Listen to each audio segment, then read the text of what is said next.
Mixed by MK Raja। रजौनवा में पियावा के पड़े पे पियावा के पड़े पे ₹100 नहीं हसे मंगई पे रजौनवा में पियावा के पड़े पे घरे पर सखी दुकनिया चले पे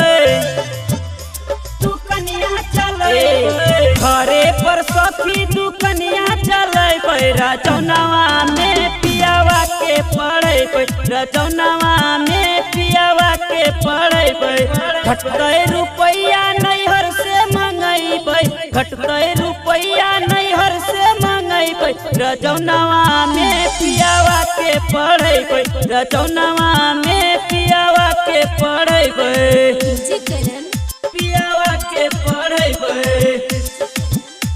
रजौनवा में पियावा के पड़े पे पियावा के पड़े पे ₹100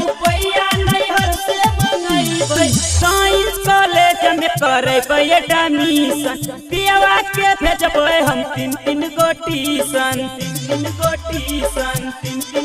साइंस कॉलेज में करे पे एडमिशन पियावा के भेजबे हम तीन गो ट्यूशन पढ़े के उम्र है काम ना करे पढ़े के उम्र है काम ना करे रजौनवा में पियावा के पड़े पे रजौनवा में पियावा के पड़े पे पियावा के पड़े पे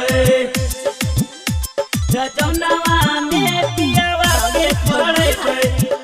पियावा के पड़े पे ₹100 नैहर से मंगई पे बेच देबै सखी है झुमका सिकरिया अपन बलम के लगैबै नौकरिया बेच देबै सखी है झुमका सिकरिया अपन बलम के लगैबै नौकरिया निको नजरिया के दिल ना दुखैबै दीपक राज के दिल ना दुखैबै रजौनवा में पियावा के पड़े पे रजौनवा में पियावा के पड़े पे।